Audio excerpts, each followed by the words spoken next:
သူတော်ကောင်းဖြစ်ခြင်းနဲ့စိတ်နဲ့သူတော်ကောင်းဖြစ်ဖို့ကြိုးစားနေကြတဲ့သူတော်ကောင်းတွေဒါဦးဇင်းတို့တိတိကျကျပြောရရင်အဲ့ဒီတိုင်းပဲနော်ကျင့်စဉ်ယတိယဟန်သူတော်စင်တွေပေါ့ဟုတ်လားဗျာမညဆိုတာကဖရာပြည့်စေကဗုဒ္ဓယဟန္တာမင်္ဂလာပါကျမရဲ့ဓမ္မနှုတ် channel မှာကြိုဆိုပါရစေကျင့်ကြံကြိုးကိုအားထုတ်လို့တကယ်အာသဝကုန်ခါလို့ယဟန္တာဖြစ်သွားကြတယ်အထွတ်အထိပ်ရောက်သွားကြတဲ့သူတော်ကောင်းကြီးတွေနော်အဲ့ဒီတော့ဦးဇင်းတို့အကျမ်းမြင်ကျင့်စေကျင့်ပြီးသူတော်ကောင်းလို့သူတော်ကောင်းဘယ်နှမျိုးလဲ2မျိုးအမေရဲ့အဖေရဲ့ကျင့်စေကျင့်ပြီးအဲ့ဒီ4မျိုးကိုပြုစုလုပ်ကျွေးရခြင်းသည်လောကမှာချမ်းသာတယ်တဲ့အဲ့ဒါလေးကိုဦးဇင်းတို့အနည်းငယ်ပြောမယ်အမေကိုအဖေကိုပြုစုလုပ်ကျွေးရတာဘာကြောင့်ချမ်းသာလဲဆိုတော့ဩငါလှုပ်တဲ့လှုပ်ထိုက်တဲ့အလုပ်ကိုလုပ်ရပေတယ်လို့ကျင့်နဲ့ငါအပေါ်မှာဘယ်သူနဲ့မှမတူတဲ့မေတ္တာနဲ့ချစ်ခဲ့တဲ့ဘယ်သူနဲ့မှမတူတဲ့ကျေးဇူးတရားတွေနဲ့ကျေးဇူးပြုခဲ့တဲ့ဒီမိခင်အိုဖခင်အိုတို့ကိုငါတတ်ဆွမ်းသမျှမေတ္တာလေးနဲ့ပြုစုကျွေးမွေးရတာအရာတော်တယ်လို့စိတ်ထဲမှာကျင့်နဲ့အမေဖေကလည်း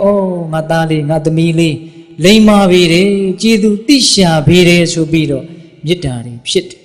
အဲ့ဒါလို့အမေမေတ္တာအဖေမေတ္တာကိုကိုရကိုမေတ္တာကိုအမေအဖေရမေတ္တာတွေကုလူပြီးတော့အင်မတန်အေးချမ်းတယ်ချမ်းသာအင်မတန်ကြီးကျယ်တဲ့ကုသိုလ်ဖြစ်တယ်ဟုတ်လားဒါကြောင့်အမေအဖေကိုပြုစုလုပ်ကြွေးရခြင်းသည်ချမ်းသာတယ်ဒါကြောင့်ဦးဇင်းတို့လူငယ်တွေအမေအဖေရှိကြသေးတဲ့ပုဂ္ဂိုလ်တွေအမေအဖေရဲ့အပေါ်မှာစိတ်ကလေးတောင်မကွက်စေခြင်းဘူးဦးဇင်းတို့ကဟုတ်လား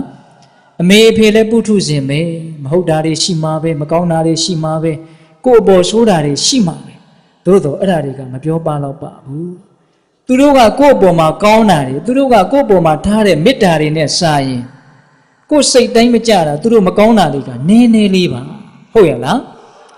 ကိုယ်စိတ်တိုင်းမကြတာလေးနည်းနည်းအတွက်နဲ့အင်မတန်ကျေးဇူးကြီးတဲ့အင်မတန်မေတ္တာကြီးတဲ့မိခင်ဖခင်တို့အပေါ်မှာစိတ်ကလေးနဲ့ပြစ်မှားမယ်ဆိုလို့ရှိရင်အဲ့ဒါအင်မတန်ကြီးတဲ့အပြစ်ဖြစ်မယ်ဟုတ်လား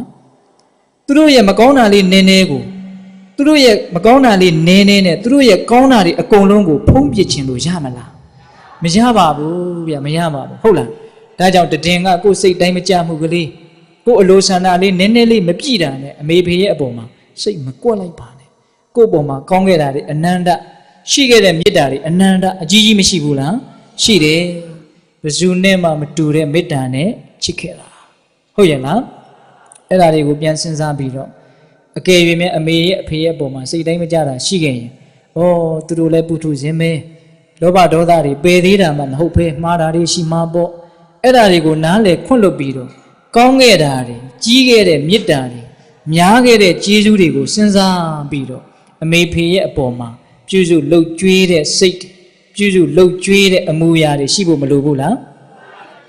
အကယ်၍ပစ္စည်းဥစ္စာမတတ်နိုင်ဘူးဆိုရင်လည်းပဲလူတိုင်းတတ်နိုင်တာရှိပါတယ်အဲ့ဒါကဘာလဲဆိုတော့ချိုတာတဲ့ဝစီကံအေးချမ်းတဲ့မနောကံမေတ္တာလောက်တော့လူတိုင်းပေးနိုင်ပါလေဗျတချို့အဲ့ဒါတောင်ပြန်မပေးဘူးနော်အမေဖေကိုအဲ့ဒါလေးတောင်ပြန်မပေးဘူးနော်ကျွေးရမယ်မွေးရမယ်ဆိုတာဝေးရော့ဟုတ်လားချိုတာတဲ့စကားလေးလောက်တောင်ပြန်မပေးနိုင်ဘူးအမေအဖေကိုချိုတာတဲ့မေတ္တာလေးလောက်တောင်ပြန်ပြီးတော့မပေးနိုင်ဘူးဟုတ်ရဲ့လားဦးဇင်းတို့အမေအဖေဆိုတာသားသမီးတွေရဲ့ပုံမှာဘယ်သူနဲ့မှမတူတဲ့မေတ္တာနဲ့ချစ်တာဗျဟုတ်လားဒါလေးကိုစဉ်းစားမိတယ်ဆိုရင်သားသမီးတွေရဲ့စိတ်ထဲမှာကြည်နူးမှုကြည်လင်မှုဖြစ်ပါလိမ့်မယ်ကိုရှင်တို့သုဝဏတာမဇတ်လူတိုင်းကြားဘူးတယ်နော်အေးအဲ့ဒီသုဝဏတာမဇတ်မှာပိဋိယခမင်းကမြားနဲ့ပြစ်လို့သုဝဏတာမမိန်မောနေတော့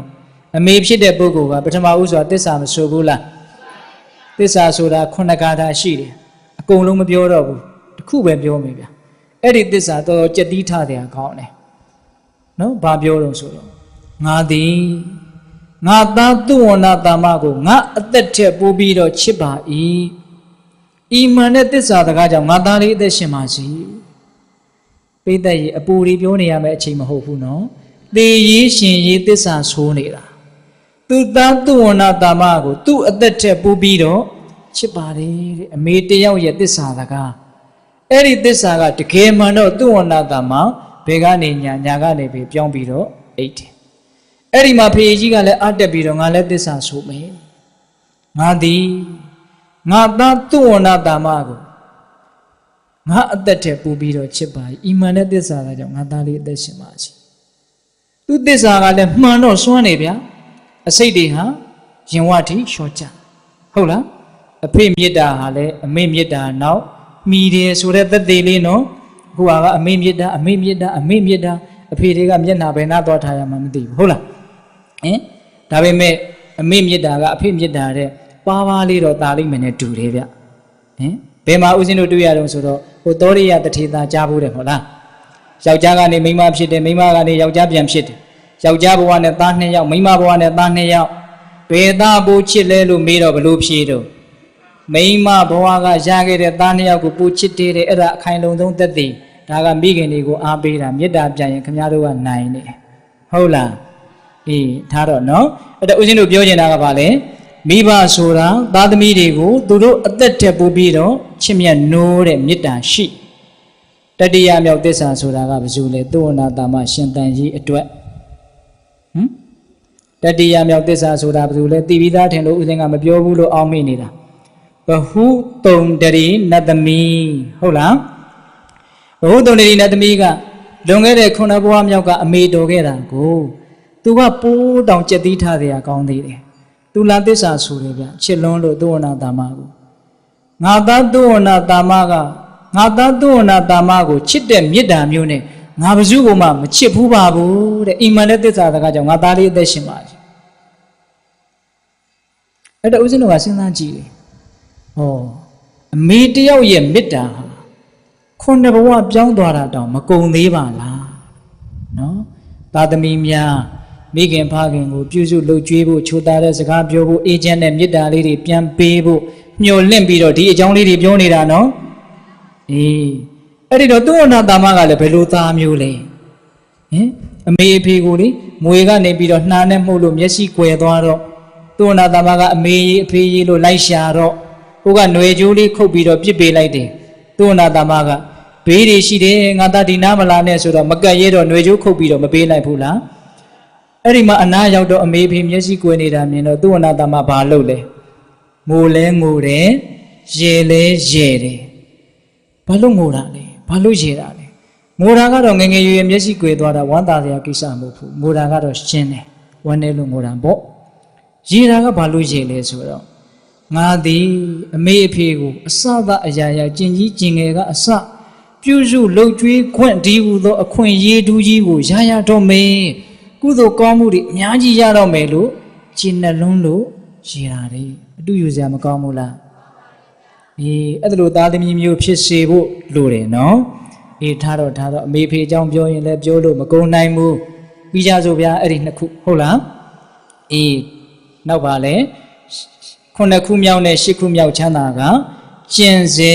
ကျင်ပြီးသူတော်ကောင်းတွေကိုပြုစုလုပ်ကြွေးရခြင်းသည်ချမ်းသာတယ်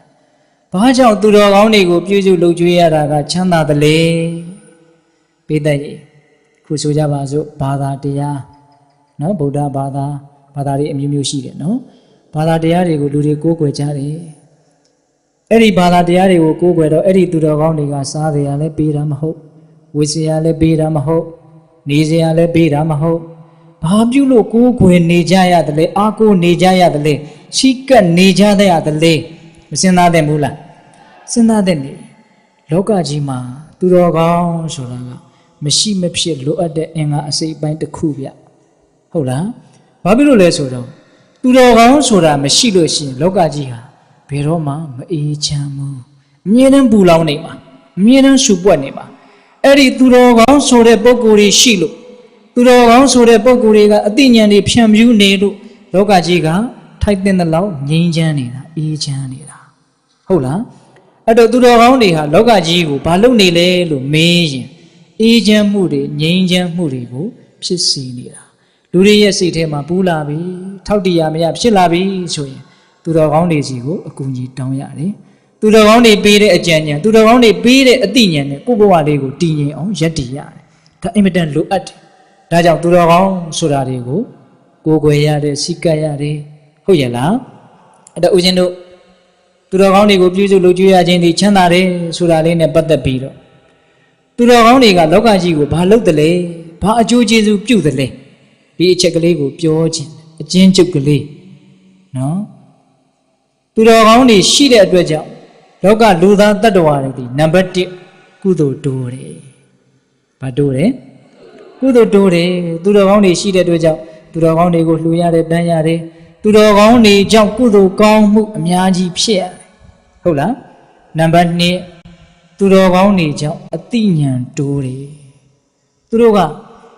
ငြိမ်းချမ်းစွာနေဖို့အတွက်ဘလို့နေရမယ်ဘလို့ထိုင်ရမယ်ဆိုတာကိုဦးစားပေးပြီးတော့လေ့လာနိုင်တဲ့ကျင့်သုံးနိုင်တဲ့အချိန်ပိုရတယ်တရားဓမ္မတို့ကြတော့စာဝတ်နေရေးရှိတယ်တာရေးသမီးရေးစီးပွားရေးတွေရှိတော့စိတ်ရဲ့ငြိမ်းချမ်းမှုအေးချမ်းမှုအတွက်ရှားဖွေဖို့ပြုလုပ်ဖို့အတွက်အချိန်သိပ်ပြီးတော့မရဘူးဒါကြောင့်အေးချမ်းဖို့ငြိမ်းချမ်းဖို့အတွက်မှာသူတော်ကောင်းတွေဟာလောကီလူသားတွေအတွက်အတွေ့အကြုံတွေအများကြီးပို့ပြီးတော့မရှိဘူးလားရှိတယ်ဒါကြောင့်လူသားတွေကိုနံပါတ်1အသိဉာဏ်ပေးတယ်နံပါတ်1ကကုသိုလ်ပေးတယ်နံပါတ်2ကအသိဉာဏ်ပေးတယ်နံပါတ်3ငြိမ်းချမ်းမှုပေးတယ်နော်တာမန်လူသားတွေဟာအချင်းချင်းပေးရင်ပူလောင်ပေးကြတာဗျနော်သူတော်ကောင်းတွေကြတော့လောကကြီးကိုပူလောင်မှုဘယ်တော့မှမပေးဘူးဘာကိုပေးတာလဲငြိမ်းချမ်းမှုကိုပေးတာသူတို့ဘာသူတို့ငြိမ်းငြိမ်းချမ်းချမ်းနေတာကိုကစမြင်ရတဲ့လူသားတွေရဲ့စိတ်ထဲမှာအေးချမ်းပြီးတော့အော်ငြိမ်းချမ်းလိုက်တာအားကြတဲ့စိတ်မဖြစ်ဘူးလားတို့ဘဝပူလိုက်တာသူတို့ဘဝငြိမ်းချမ်းလိုက်တာအဲ့ဒီအားကြတဲ့စိတ်ထဲမှာငြိမ်းချမ်းခြင်းစိတ်ကလေးပါတယ်အဲ့ဒီငြိမ်းချမ်းခြင်းစိတ်ကလေးဟာတစ်ချိန်ချိန်မှာငြိမ်းချမ်းအောင်လုပ်လိမ့်မယ်သဘောပေါက်လားဒါကြောင့်မင်္ဂလာတရားတော်ထဲမှာသမဏနိသဒတနာကိလေသာငြိမ်းချမ်းတဲ့ပုဂ္ဂိုလ်ကိုမြင်ရတာဟာမင်္ဂလာရှိတယ်ဒါပြောတာဟုတ်ရဲ့လားအေးဒါကြောင့်သူတော်ကောင်းတွေရဲ့လောကကြီးရဲ့အပေါ်မှာအင်မတန်ကြီးမားတဲ့ကျေးဇူးတရားတွေရှိတဲ့အတွက်ကြောင့်ဘာကြောင့်ကျေးဇူးတရားတွေရှိတယ်လို့ပြောရလဲကုသိုလ်ပေးတယ်အသိဉာဏ်ပေးတယ်ငြိမ်းချမ်းမှုပေးတယ်အဲ့ဒါလိုမျိုးတန်ဖိုးကြီးအရာတွေအများကြီးပေးလို့ကျေးဇူးကြီးတဲ့အတွက်ကြောင့်သူတော်ကောင်းတွေကိုပြုစုလို့ကြွရခြင်းသည်ချမ်းသာတယ်တိုးသွားပြီနဲ့တူတယ်ဗျတရားကဟင်အဲ့တော့အမေကိုအဖေကိုကျင့်စေကျင့်ပြီးသူတော်ကောင်းကိုပြုစုလုပ်ကြွရခြင်းသည်ချမ်းသာတယ်တဲ့အဲ့တော့ချမ်းသာ၄ပါးအလဲဂါထာပထမဂါထာနဲ့ပေါင်းလိုက်တော့ချမ်းသာဒုက္ခဘယ်နှပါးဖြစ်သွားမယ်၈ပါးဖြစ်သွားတယ်ဟုတ်ရဲ့လားအေး12ပါးဆိုတော့နောက်ထပ်ဘယ်နှပါးကျန်သေးတယ်၄ပါးကျန်သေးတယ်အချိန်နဲ့အန်ကိုက်ဖြစ်အောင်ကြည့်ပြောရတယ်နော်ပြောကောင်းနိုင်လဲတွန်းပြောရင်နောက်ဟာတွေပြောစရာအချိန်မရှိမှဆိုလို့ဟုတ်ရဲ့လားအေးနောက်ဆုံးချမ်းသာ၄ပါးဒုက္ခယဝဇရာတိလံဒုက္ခံတတ္တပဋိဋ္ဌိတံဒုက္ခောပညာယပတိလာဘောပါပါဏံအကရဏံဒုက္ခံသီလံကိုခြင်းတရားသည်ယဝဇရာဩတိတိုင်အောင်ဒုက္ခံချမ်းသာ၏တတ္တာယုံကြည်မှုဆိုတဲ့တရားတရားသည်ပဋိဋ္ဌိတာတည်တံ့ခိုင်မြဲနေသည်ရှိသောဒုက္ခံချမ်းသာ၏ပညာယပတိလာဘောအသိဉာဏ်ပညာကိုရခြင်းသည်ဒုက္ခောချမ်းသာ၏ပါပါဏံမကောင်းမှုတို့ကိုအကရဏမပြုလို့ရခြင်းသည်ဒုက္ခောချမ်းသာ၏ဒီချမ်းသာ၄ပါးမှတ်ဖို့နည်းနည်းခက်ပါတယ်ဒါကြောင့်တည်တည်ချာချာလေးစုစိုက်ပြီးတော့မှတ်ကြည့်မယ်နော်ဒုက္ခံယာဝစရာတိလံတိလဆိုတဲ့ကိုယ်နဲ့နှုတ်ကိုစောင့်ထိန်တဲ့ကိုကျင့်တရားသည်အိုသည့်တိုင်အောင်ချမ်းသာတယ်အိုသည့်တိုင်အောင်ဆိုတဲ့စကားလေးကိုမမေ့ခဲ့နဲ့နော်ဒါနံပါတ်1နော်ဒီ၄ပါးထဲမှာနံပါတ်1ကိုကျင့်တရားသည်အိုသည့်တိုင်အောင်ချမ်းသာတယ်ဒုက္ခတတ္တပဋိဋ္ဌိတာယုံကြည်မှုဆိုတဲ့တရားတရားသည်ခိုင်မြဲနေရင်ချမ်းသာတယ်ခိုင်မြဲနေရင်ဆိုတဲ့စကားကိုမမေ့ခင်နဲ့ဟုတ်လားပညာယပတိလာဘောမသိသေးတာကိုသိလိုက်ရတယ်ဆိုတဲ့အသိဉာဏ်ကိုရခြင်းသည်ချမ်းသာတယ်ဟုတ်လားပါပါဏံအကရဏံဒုက္ခမကောင်းတာကိုမလုပ်လိုက်ရခြင်းမကောင်းတာကိုမပြောမိလိုက်ရခြင်းမကောင်းတာကိုမတွေးလိုက်ရခြင်းသည်ချမ်းသာတယ်ဘယ်နှပါလဲ၄ပါးအဲ့ဒါလေးကိုဦးဇင်းတို့လက်ကျန်အချိန်ကလေးမှာနည်းနည်းရှင်းကြည့်မယ်နော်ကိုကျင့်တရားဆိုတဲ့သီလဟာအိုသည့်တိုင်အောင်ချမ်းသာတယ်ကိုကျင့်တရားဦးဇင်းတို့အကျေမရှင်းပါဘူးနော် ကိုယ့်ရဲ့ကာယကံကိုယ့်ရဲ့ဝစီကံကြောင့်တပါးသောတတ္တဝါတွေဒုက္ခမရောက်ပါစေနဲ့ဆိုတဲ့စေတနာမေတ္တာနဲ့ကိုယ့်အလုပ်ကိုယ့်အပြောကြောင့်လောကကြီးဆင်းရဲမသွားအောင်စောင့်ထိန်နေတာအဲ့ဒါပါလေကိုကျင့်တရားမတတ်ဘူးမခိုးဘူးကာမမဖောက်ပြန်ဘူးလိမ့်လေမပြောဘူးဟုတ်လားအဲ့လိုကာယဒုစရိုက်ဝစီဒုစရိုက်တည်ငြိမ်းအောင်ကျင့်သုံးတာသည်ကိုကျင့်တရားဆိုတဲ့သီလအဲ့ဒီသီလသည်ချမ်းသာတယ်လို့ရိုးရိုးမပြောဘဲနဲ့ဘယ်လိုပြောထားလဲအိုသည့်တိုင်အောင်ချမ်းသာတယ်လို့ပြောတယ်ဘာကြောင့်အိုသည့်တိုင်အောင်ဒီစကားလေးထည့်ရလေဆိုရင်ကျန်တဲ့တရားတွေကအိုသည့်တိုင်အောင်မချမ်းသာလို့နေမှာပေါ့ဗျဟုတ်လားတည်တည်ချာချာစဉ်းစားကြည့်တော့လဲမှန်တာပဲလောကီတရားတွေဟာအိုသည့်တိုင်အောင်မကောင်းပါဘူးနော်အသက်ကြီးလာပြီဆိုရင်မျက်လုံးတွေကကောကြည့်လို့ကောင်းသေးလားမကောင်းတော့ဘူးနားတွေကကောနားထောင်လို့ကောင်းသေးလားမကောင်းတော့ဘူးစိတ်တွေကကောတွေးလို့ကောင်းသေးလားခြေထောက်တွေကကောသွားလို့ကောင်းသေးလားမကောင်းတော့ဘူးသွားလို့မကောင်းလာလို့မကောင်းပြောလို့မကောင်းဆိုလို့မကောင်းမြင်လို့မကောင်းကြားလို့မကောင်းတွေးလို့မကောင်းဘာမှမကောင်းတော့ဘူးဒါအသက်ကြီးလာတဲ့လူတွေကိုတိတိကျကျကြည့်ကြည့်တနာစရာလည်းအင်မတန်ကောင်းတယ်တန်ဝေကလည်းရစရာကောင်းတယ်ကိုလည်းအဲ့ဒီလမ်းရှောင်နေတာဟုတ်လားအိုးလာရင်ဘာမှမကောင်းတော့ဘူးဟုတ်လားစားရလေးကောင်းကောင်းလေးစားမယ်ဆိုတော့ကောင်းသေးလားအစားကမကောင်းတာလားကိုယ်ကမကောင်းတာလား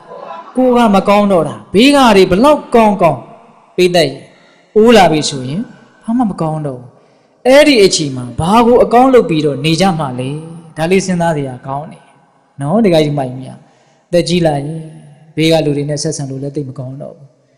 တက်ကြီးတဲ့လူတွေကနေရာတကာသိခြင်းဘေးကလူတွေကရှုပ်တယ်ဆိုတော့ငေါက်ထုတ်ဒီကကြီးမိုက်မြတနာစရာမကောင်းဘူးလားအဲ့တော့အသက်ကြီးလာလို့ရှိရင်ဘာမှလူမှုကိစ္စတွေမသိချင်တာအကောင်းဆုံးပဲလူငယ်တွေနဲ့ရင်ပေါင်မတန်းတော့နဲ့အဲ့ဒီအချိန်ဟာတရားလေးနဲ့နေရမယ့်အချိန်သဘာဝတရားကြီးကအဲ့ဒီလိုမျိုးသတ်မှတ်ထားတယ်လို့တွေးပြီးတော့အဲ့ဒီအချိန်တော့အေးအေးချမ်းချမ်းနေလိုက်တာဟာအကောင်းဆုံးပဲအကောင်းဆုံးပဲဆိုတာနဲ့မနေနိုင်ဘူးဆိုရင်တော့လူငယ်တွေရဲ့အငေါ့ကိုခံရမှာပဲဟုတ်လားဒါကြောင့်အသက်ကြီးလာတဲ့အခါမှာငါငယ်ငယ်တုန်းကစပြီးတော့ဘယ်သူမှဒုက္ခမပေးခဲ့ဘူးကိုကျင့်တရားနဲ့ပြည့်စုံခဲ့တယ်လို့အကယ်၍သီလနဲ့ပြည့်စုံခဲ့မယ်ဆိုရင်ကျန်တာတွေဘာမှမကောင်းညင်နေပဲစီကိုယ့်ရဲ့ကောင်းခဲ့တဲ့သီလလေးကိုတွေးပြီးတော့ကျင့်တတ်မှုမရနိုင်ဘူးလားရတယ်ဒါကြောင့်သီလသည်အိုသည့်တိုင်အောင်ကောင်းနေဒီပြင်အစဉ်တစားတွေကအသက်ကြီးလာရင်ဆင်ထားတာသိပြီးတော့ကြည်ရတာဟန်မရသီလကတော့ဘေးအရွယ်ပဲဆင်းကြည့်လို့သိကောင်းတယ်ဒါကြောင့်အရွယ်မရွေးတင့်တယ်တဲ့အစဉ်တစားဆိုတာသီလကိုပြောတာလို့ကျမ်းဂန်တွေကအဲ့ဒါလို့ဆိုတယ်ဟုတ်လားဒါကြောင့်တော့ဦးဇင်းတို့ဦးစားပေးပြီးတော့ပြောချင်တာကကြီးလာရင်ဘာမှမကောင်းတော့ဘူးဆိုတာကိုကြိုတင်သဘောပေါက်ပြီးတော့အဲ့ဒီအချိန်မှာကိုယ့်ရဲ့လက်ဆုပ်လက်ကင်ငါကောင်းခဲ့တယ်ငါမှန်ခဲ့တယ်ငါရိုးသားခဲ့တယ်ဆိုတဲ့ဒီကိုကျင့်တရားသီလတရားလေးလက်ဆုပ်လက်ကင်ရှိအောင်အခုတည်းကစပြီးတော့ကြိုးစားထားဟုတ်ရဲ့လားအဲ့ဒါဆိုရင်အဲ့ဒီသီလအဲ့ဒီကိုကျင့်တရားသည်အိုတဲ့အခါမှာဖေးဖေးမမနဲ့အိုသည့်တိုင်အောင်ကောင်းနေဆိုတာတကယ်ပါလားဆိုတာကိုသဘောပေါက်လာပါလိမ့်မယ်ဟုတ်ရဲ့လားဒါကြောင့်ကိုကျင့်တရားသည်အိုသည့်တိုင်အောင်ချမ်းသာတယ်ယုံကြည်မှုတရားတရားကြတော့ခိုင်မြဲနေမှချမ်းသာတယ်တရားတရားဆိုတာဘာလဲဆိုမြတ်စွာဘုရားရဲ့အကြီးအသေးကိုယုံကြည်တာတို့ကိုယ်ကိုယ်တဲ့ဘုရားသည်ကိလေသာလဲကုန်တယ်သိเสียရလဲကုန်တယ်လို့ယုံကြည်တာလောဘဒေါသမောဟအငြိကြီးမရှိတော့ဘူးမသိတာလည်းဘာမှမရှိဘူးအဲ့ဒါလို့ဘုရားရဲ့အကြီးအသေးဘုရားရဲ့ဂုဏ်ကိုယုံကြည်ရင်တရားတရားတို့အားထားနေတဲ့တရားတော်ဟာတကယ်ကျင့်ရင်စိတ်ကိုတကယ်အေးချမ်းသေးတယ်သက်သာမှုတကယ်ရတယ်တန်တရားတွင်ချမ်းသာလည်းရမယ်တန်တရားလွန်ချမ်းသာလည်းရမယ်တရားသည်အာကိုရအစစ်တရားရဲ့အကြီးအသေးကိုယုံနေဆိုရင်တတ္တတရားအရိယာတန်ဃာတွေသီလနဲ့ပြည့်စုံတဲ့တန်ဃာတွေဟာတကယ်ကောင်းကောင်းကျင့်တယ်မှန်မှန်ကျင့်တယ်ဖြောင့်မြောက်ကျင့်တယ်ရှ िख ိုးခံတိုက်တယ်အစရှိသဖြင့်တန်ဃာရဲ့ဂုဏ်ကိုယုံရင်တတ္တတရားနော်ကောင်းအောင်လုပ်နိုင်တာလည်းပဲကိုပဲမကောင်းအောင်လုပ်နိုင်တာလည်းကိုပဲကောင်းအောင်ဘယ်ကမှလာပြီးတော့လုပ်မပေးဘူးမကောင်းအောင်လည်းဘယ်ကမှလာပြီးတော့လုပ်မပေးဘူးနော်တခါကြီးတို့မိုက်များအဲ့လိုမျိုးကောင်းနိုင်စွမ်းဟာလည်းငါထဲမှာပဲရှိတယ် ဆိုးနိုင်စွမ်းဟာလေငါတိုင်းမှာပဲရှိတယ်လို့ယုံရမယ်ကို့မှာအင်မတန်စွမ်းတဲ့အဲ့ဒီစွမ်းအင်ကြီး2ရက်ရှိအဲ့ဒါကိုယုံကြည်ထားတယ်ဆိုရင်ကောင်းကျင်တယ်ဆိုရင်အဲ့ဒီကောင်းတဲ့အရေးသွေးကိုပြုစုပြိုးထောင်ရမယ်မကောင်းတာကြီးကိုကြောက်တယ်မဆိုးကျင်ဘူးဆိုရင်ဆိုးနိုင်တဲ့အရေးအသွေးတွေကိုနှိပ်ကွပ်ပေးရမယ်ဟုတ်ရဲ့လားဘာကိုပြောတာလဲကံရဲ့အကျိုးကိုယုံတာကိုပြောတာနော်ကောင်းတဲ့ကာယကံဝစီကံမနောကံကုသိုလ်ကံတွေဟာကိုယ့်ဘဝကိုကောင်းအောင်လုပ်လိမ့်မယ်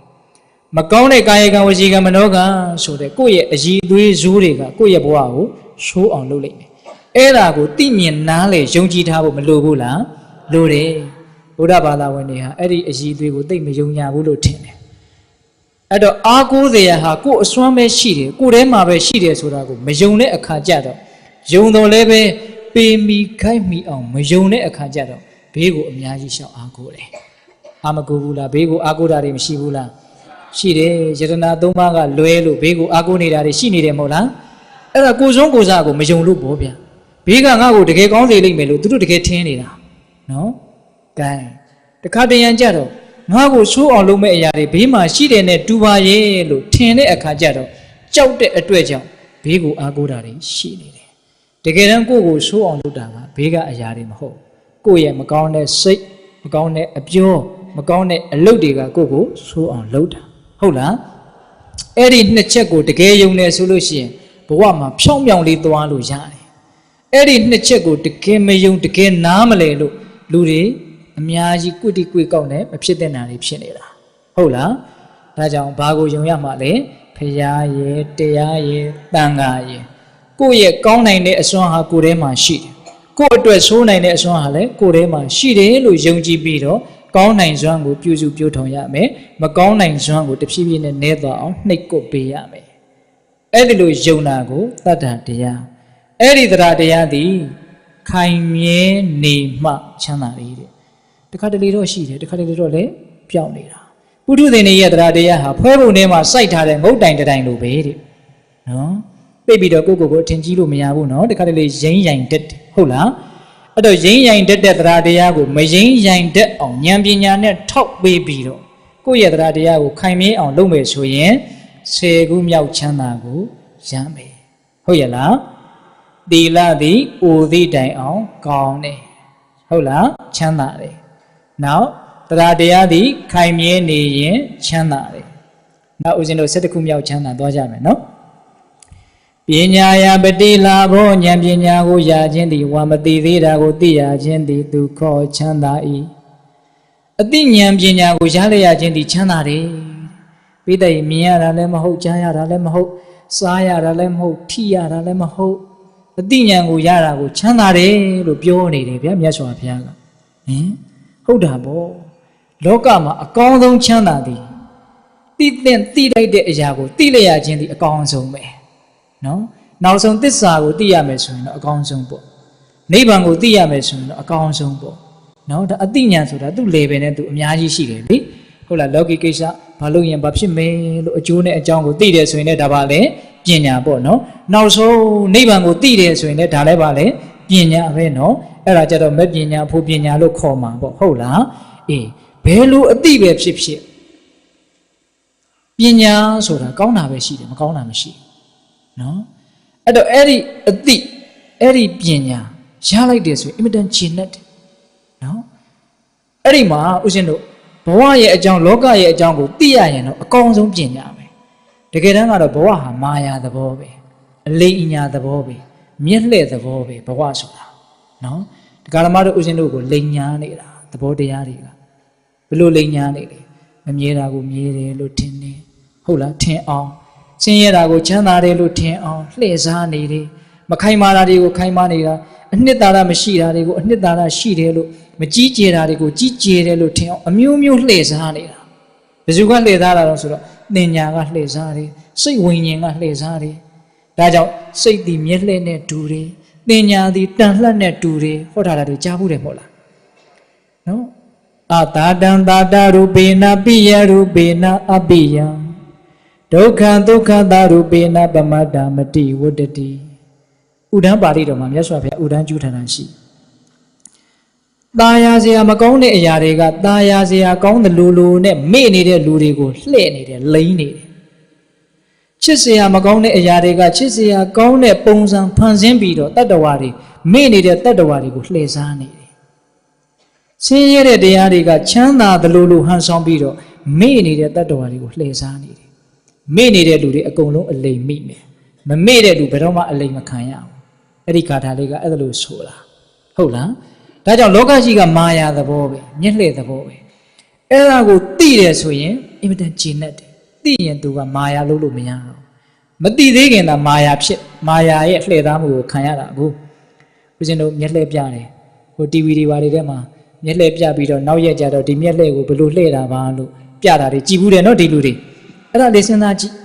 မျက်လှည့်ပြတယ်စက္ကူကနေပစံဖြစ်တယ်ထရွက်6ကနေ9လေးဖြစ်သွားတယ်ဦးဇင်းတစ်ခါကြည့်လိုက်ရတယ်လေဘူးပေါင်းလေးကိုတန်ကြုံနဲ့ထိုးတာမပေါက်ဘူးဗျာဘယ်လိုမျိုးလုပ်လဲမသိဘူးအော်တယ်မျက်လှည့်မသိခင်မှာမာယာကကိုယ့်ကိုလှည့်စားတာအဖြေမပေါ်ခင်မှာမသိခင်မှာဘာဖြစ်လဲအော်တယ်နော်အော်လိုက်တာ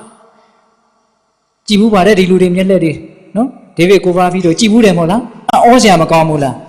မသိသေးခင်မှာမျက်လှည့်ကိုမသိသေးခင်မှာအော်တယ်နောက်နေ့ကျတော့အဲ့ဒီလေဘူးပေါင်းလေးကိုဘယ်လိုဖောက်တော့နော်တင်းတဲ့နေရာကမပေါက်ဖဲနဲ့ရော့တဲ့နေရာထိုးဦးစင်းလည်းထိုးကြည့်တယ်မပေါက်အဲ့ဒီကြတော့ကျဉ်တ်တယ်ဒီလိုလောက်တာပါလား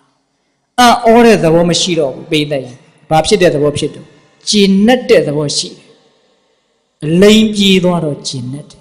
အလိမ်မိနေတော့မှတိတ်အော်တယ်အော်တာနဲ့ကျဉ်တ်တာနဲ့ဘယ်ဟာကရတာရှိပေးတဲ့တို့တော်ပါတယ်နော်အော်တာနဲ့ကျဉ်တ်တာကကောင်းနေဗျဒါဥစဉ်ကအပေါ်ယံလေးပြောတာနော်လေးလေးနက်နက်ပြောတာမဟုတ်ဘူးနော်အဲ့ဒါလိုပဲဘဝအကြောင်းလောကအကြောင်းခန္ဓာအကြောင်းကိုမသိသေးခင်ကတိတ်အော်တယ်အခုလူတွေဥစဉ်တို့လည်းမသိသေးပါဘူးနော်တခါကြီးဒီမိုက်တို့မသိသေးတော့အော်တယ်တယောက်ကကိုယ့်ကိုလှည့်စားသွားပြီဟိုတူအော်တယ်လှုပ်ရက်တယ်အမေအော်နေတာဘာလို့အော်တာလဲဒီလိုလုပ်မယ်လို့ထင်မှမထင်ပဲကိုအဲ့ဒါကပုံမှန်လူတယောက်ကကိုယ့်ကိုလိန်သွားတာပဲရှိသေးတယ်နော်ကိုယ်ခန္ဓာကြီးကိုယ်စိတ်ကြီးကကိုယ့်ကိုပြန်လိန်နေတာအော်တယ်အော်နေတာအဲ့ဒါတွေကိုကိုကဝိပဿနာတရားနဲ့ဓမ္မမဟုတ်ရင်လည်းအသိဉာဏ်တွေကြီးလာတော့လောကကြီးရဲ့သဘောကဒီလိုရှိတာကိုဒါတွေကသိမဆန်းပါဘူးဒါဖြစ်ရိုးဖြစ်ရှင်ပဲလို့သိသွားပြီဆိုတော့အော်သေးလားမအော်ပဲနဲ့ဘာဖြစ်တော့ဂျင်းတ်တယ်နားလေတယ်သိတယ်နားလေတာနဲ့တပြိုင်နက်တည်းခွန့်လွတ်တယ်ဆိုတာတွေဖြစ်လာတယ်သီးခံတယ်ဆိုတာတွေဖြစ်လာတယ်သိကောင်းတယ်နားလေတယ်ဆိုတာဖရာသည်အသီးခံနိုင်ဆုံးပဲဘာလို့လဲဆိုတော့နားအလဲဆုံးဖြစ်လို့ဒါကြောင့်အတိညာရဲ့အကျိုးကျေးဇူးပြောရင်ကုန်နိုင်ပေါ်ရမရှိနော်ဒါကြောင့်ဦးဇင်းကမျက်လှည့်လေးနဲ့ကပ်ပြီးတော့ပြောပါတယ်နော်မသိရင်အော်တယ်သိရင်ကျဉ်တ်တယ်လောကကြီးကမာယာသဘောပါအလိမ်အညာသဘောပါအဲ့ဒါကိုသိအောင်ဒကာဓမ္မတို့ဦးဇင်းတို့တွေဖရာရဲ့တရားတော်ကိုအမိပြုပြီးတော့အလိမ်ပြေအောင်အညာပြေအောင်အမှန်သိအောင်မကြိုးစားသင့်ဘူးလားကြိုးစားသင့်တယ်အဲ့ဒီလိုကြိုးစားရင်နဲ့မသိသေးတာလေးတိုးသိလာဒါလေးငါကမသိသေးဘူးအခုသိလာအဲ့ဒီလိုသိလိုက်တာနဲ့တပြိုင်နက်တည်းတစ်ချက်သိရင်တစ်ချက်ချမ်းသာတယ်ဒါကြောင့်မရသေးတာကိုမရသေးတဲ့အတိကိုရခြင်းသည်ချမ်းသာတယ်တဲ့ဦးဇင်းကတော့ဂတိပြက်ပြီဗျာတဏှာကြီးခွဲသွားပြီချမ်းသာကတပားပဲကကတတ်ကျမ်းနေတယ်ဟင်တခါကြီးမိုက်များဦးဇင်းကိုခွန့်လွတ်လိုက်မယ်ထင်ပါတယ်နော်သုံးအောင်တော့ပြောပြရစီဟုတ်လားပါပါဏအကရဏံဒုက္ခံပါပါဏမကောင်းမှုတို့ကိုအကရဏမပြုလို့ရခြင်းသည်ဒုက္ခံချမ်းသာ၏နောက်ဆုံးချမ်းသာတနည်းအားဖြင့်အကောင်းဆုံးချမ်းသာနော်ဗါတဲ့အကောင်းဆုံးချမ်းသာလောကမှာတကယ်ချမ်းသာတယ်ဆိုတာမကောင်းတာမလုပ်လိုက်ရတာချမ်းသာမကောင်းတာဆိုတော့ဒကာကြီးဒီမကြီးများကအကြီးတို့သွားထင်မှဆိုရတယ်မကောင်းမှုကအကြံဉာဏ်၃မျိုးရှိတယ်ကာယကံမကောင်းမှုဝစီကံမကောင်းမှုမနောကံမကောင်းမှုတတ်နေမှမကောင်းတာခိုးနေမှမကောင်းတာမဟုတ်ဘူးနော်အနှစ်မရှိတဲ့စကားတွေပြောနေရင်လည်းမကောင်းတာကာယကံဝစီကံတော့ထိနိုင်ပါပြီစိတ်ထဲမှာလောဘတွေဖြစ်တယ်မကျေနပ်မှုတွေဖြစ်တယ်မေ့လျော့မှုတွေဖြစ်နေတော့စိတ်ထဲမှာမကောင်းမှုတွေဖြစ်နေတာအဲ့တော့တကယ်တန်ရှင်းစင်ကြယ်ဖို့တကယ်မကောင်းတာမဖြစ်ဖို့ဆိုတာကယဟန္တာဖြစ်မှမကောင်းတာကကုန်တာဟုတ်ရဲ့လားသောတာပန်တောင်မှအကုသိုလ်တွေဖြစ်နိုင်သေးတယ်မဟုတ်လားအကုသိုလ်ဖြစ်နေတဲ့အချိန်မှာသောတာပန်လည်းပဲသောတာပန်နဲ့အားလျော်ဆိုတာနည်းနည်းတော့ဆင်းရဲဥမှာပဲလေဒ ဒီမှာမြတ်စွာဘုရားကမကောင်းတာကိုအကုန်လုံးရှောင်လိုက်နိုင်ရင်အဲ့ဒါချမ်းသာတယ်အရိယာဖြစ်တဲ့ပုဂ္ဂိုလ်တွေကတော့သူတို့ကတော့သောတာပန်ဆိုလို့ရှိရင်၅ပါးသီလကိုအသက်တာအသေးခံပဲဘယ်တော့မှမဖောက်ဖြစ်တော့ဘူးတမင်အောင်ဤဆောင်စည်းနေတာမဟုတ်ဘူးလှုပ်ချင်စိတ်ကိုမရှိတော့ဘူးသူဟာကအဲ့လိုယဟန္တာဖြစ်သွားပြီဆိုရင်တော့မကောင်းတာကတမင်ရှောင်တရားဘာမှမလိုတော့ဘူးဘာမှမရှိတော့ဘူးသူတို့ကတော့မဉ္ဇဉ်ဘုံဉဏ်ရဲ့အစွမ်းတတ္တိကြောင့်မို့လို့ရဦးဇင်းတို့မကောင်းတာတွေကလုံးဝသမုတ်စေရပဟံအဖြစ်လုံးဝပယ်ထားတာလုံးဝမရှိတော့ဘူးတရားဓမ္မတို့ဦးဇင်းတို့ကြတော့သမုတ်စေရပဟံနဲ့မပယ်ရသေးတော့အနုတ္တယသဘောနဲ့စိတ်ထဲမှာမကောင်းတာတွေကရှိမနေဘူးလားရှိနေတယ်အဲ့တော့မကောင်းတာကိုဘယ်လိုခွာရမှာတော့ဆိုတာမကောင်းတာတွေဖြစ်ခြင်းသိပေါက်လာပြီလှုပ်ခြင်းသိပေါက်လာပြီပြောခြင်းသိပေါက်လာပြီကြံခြင်းသိပေါက်လာပြီဆိုရင်မကောင်းတာတွေဟာပူလောင်စေတတ်တယ်လို့နားလည်ပြီးတော့အဲ့ဒီမကောင်းတာတွေကိုတားဆီးရမဖြစ်အောင်ကြိုးစားရဟုတ်လားကာယကံဝစီကံမကောင်းမှုမဖြစ်အောင်ကြတော့သီလနဲ့တားဆီးရမယ်မနောကံထဲမှာတောင်းကျမ်းနေတဲ့မကောင်းမှုကိုကြတော့တမာတိနဲ့တားဆီးရမယ်အနုတ္တယသဘောမျိုးနဲ့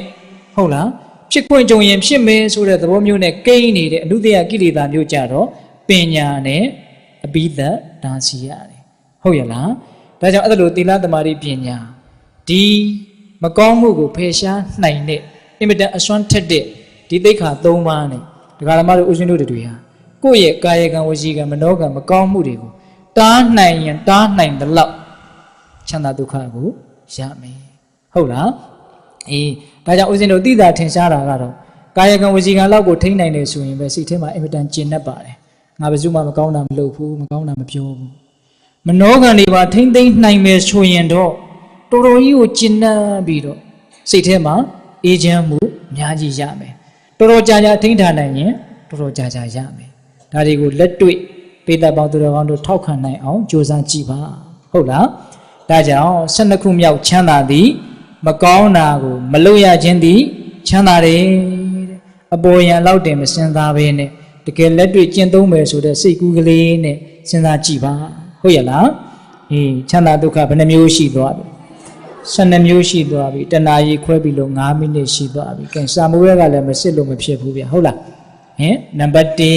1အမှုကိစ္စကြီးငယ်တစုံတရာကျုံးလာရင်မိတ်ဆွေကောင်းရှိမှချမ်းသာမယ်ဟုတ်လားရသမျှနဲ့ရောင်ရင်းနိုင်ရင်ချမ်းသာမယ်ကွယ်လွန်ကနိခါမှာကုသိုလ်ကောင်းမှုသည်ချမ်းသာတယ်ဘဝတန်တရားဝဆင်းရဲကိုဖယ်ရှားလျက်ခြင်းသည်ချမ်းသာတယ်၄မျိုးအမေကိုအဖေကိုကျင့်စေကျင့်ပြီးယဟန္တာနော်သူတော်ကောင်းတွေကိုပြုစုလုပ်ကြွေးရခြင်းသည်ချမ်းသာတယ်၈ပါးနော်ကိုချင်းသီလသည်အိုသည့်တိုင်အောင်ချမ်းသာတယ်ယုံကြည်မှုတတ္တတရားသည်ခိုင်မြဲနေမှချမ်းသာတယ်မတိသေးတာကိုတိလျက်ခြင်းသည်ချမ်းသာတယ်မကောင်းမှုကိုရှောင်ကျဉ်ရခြင်းသည်ချမ်းသာတယ်ဘယ်နှမျိုးလဲ12မျိုးဒါကြောင့်ကိုယ့်ရဲ့ဘဝကိုဒီ12မျိုးသောချမ်းသာကြောင်းတရားတွေကိုကျင့်သုံးပြီးတော့ချမ်းသာတဲ့ချမ်းသာမှန်ကိုရှားဖွေနိုင်ကြတဲ့သူတော်ကောင်းတွေဖြစ်ပါစေလို့ဦးဇင်းတို့ဆန္ဒပြုရင်းနဲ့9မိနစ်လောက်တရားနှလုံးကျင့်သုံးကြအောင်ဆိုဗျာနော်ဦးဇင်းတို့အချိန်လည်းရပါတယ်မိုးလေဝသလည်းကောင်းပါတယ်ဟုတ်လားအဲ့တော့9မိနစ်လောက်မြတ်စွာဘုရားကို